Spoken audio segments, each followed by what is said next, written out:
प्रशांत किशोर की बिहार बदलाव यात्रा जब भी मुसलमानों के आसपास से गुजरती है तो वो बिहार बदलाव यात्रा, बिहार बदलाव इजलास बन जाता है। वो इजलास जहां पर प्रशांत किशोर मुसलमानों से बातचीत करते हैं और उनको अवेयर करते हैं कि उनको वोट किस तरीके से डालना चाहिए, किन मुद्दों पर डालना चाहिए। फिलहाल हम मौजूद हैं किशनगंज में और किशनगंज में बिहार बदलाव इजलास कार्यक्रम का आयोजन किया गया है। प्रशांत किशोर यहाँ पर कुछ मिनटों में पहुंचने वाले हैं, लेकिन उससे पहले इस बिहार बदलाव इजलास में जो पोस्टर्स लगे हैं उसको एक बार ध्यान से देखिए।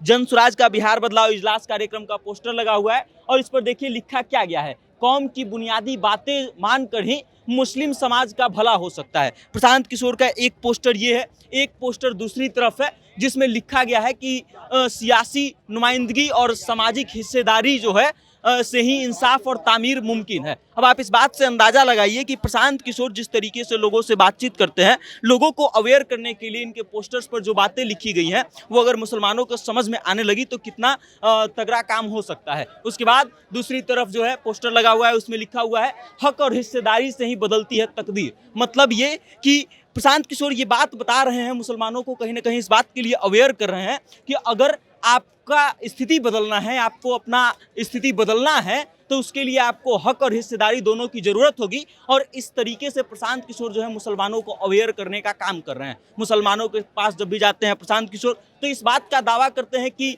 पिछली तमाम जो सरकारें रही हैं वो सिर्फ और सिर्फ मुसलमानों का उपयोग किया है वोट बैंक के तौर पे, लेकिन मुसलमानों का कोई विकास उन लोगों ने नहीं किया है। और प्रशांत किशोर न सिर्फ इस बात को कहते हैं बल्कि ये भी दोहराते हैं कि मुसलमान जो है डर के कारण वोट करता है और यही डर को खत्म करना है, इस बात का दावा प्रशांत किशोर करते हैं। अभी प्रशांत किशोर जो है बिहार विधानसभा चुनाव के लिए घोषणा कर चुके हैं कि उनकी पार्टी से कम 40 मुसलमानों को सीट दी, विधानसभा में सीट दी जाएंगी, टिकट दी जाएंगी। और उसके बाद इस कार्यक्रम में उपस्थित लोगों को देख लीजिए, लोगों का हुजूम देख लीजिए कि कैसे मुसलमानों की भीड़ जो है प्रशांत किशोर को सुनने आई है। वो भीड़ जो प्रशांत किशोर को सिर्फ इसलिए सुन रही है क्योंकि प्रशांत किशोर चुनावी वादा नहीं कर रहे हैं, चुनावी घोषणा नहीं कर रहे हैं, बल्कि लोगों को इस बात के लिए अवेयर कर रहे हैं कि मुसलमानों का विकास बिहार में सबसे कम हुआ है और उनकी आबादी सबसे ज़्यादा है। मतलब जिसका आबादी सबसे ज़्यादा है उसका विकास सबसे कम हुआ है। और अगर इसकी स्थिति बदलनी है, मुसलमानों की स्थिति बिहार में बदलनी है तो बहुत ज़रूरी है कि अपने कौम की ताकीद जो है,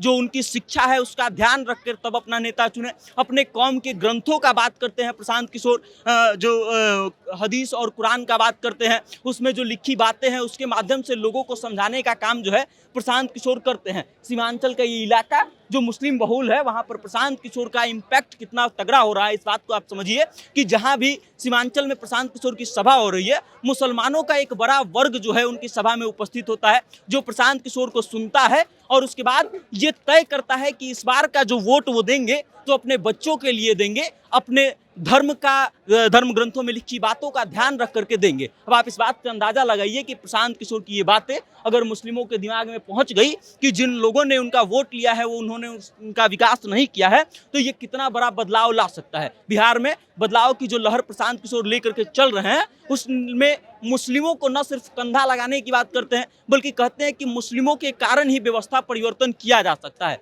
और वही बात मंच से हर जगह दोहराते हैं। मंच सजा हुआ है, तमाम लोग बैठे हुए हैं और प्रशांत किशोर का इंतजार कर रहे हैं। प्रशांत किशोर कुछ ही देर में पहुंचेंगे, फिर मंच से वही बातों को दोहराएंगे कि आपको वोट करते समय किसी से डरना नहीं है बल्कि अपने धर्म ग्रंथ का, हदीस का जो लिखा गया है बात उसको ध्यान में रख करके देना है वोट। उसके बाद अपने विकास को ध्यान में रख करके वोट देना है। मुसलमानों की जब भी बात करते हैं तो प्रशांत किशोर एक बात बहुत जरूर करते हैं कि मुसलमान का शिक्षा जो है इतना आबादी के बाद भी सबसे कम है और इसके लिए वर्तमान सरकारें जो है उसको दोषी बनाते हैं प्रशांत किशोर। और ये बातें अगर मुस्लिम समाज के लोगों में बैठ गई तो मुस्लिम समाज जो है बड़ा इम्पैक्ट जो है प्रशांत किशोर के लिए खड़ा कर सकता है। और तमाम राजनीतिक दल हैं जो सीमांचल में अपना पकड़ बनाए हुए हैं, जिनमें मुसलमान वोट बैंक में जिनकी पकड़ है, उनके लिए एक बड़ी मुश्किल का सामना जो है वो करना हो सकता है। अब आप समझिए कि सीमांचल में इसी तरीके की भीड़ जो है मुसलमानों की इकट्ठा होती है प्रशांत किशोर की हर सभा में और उसके बाद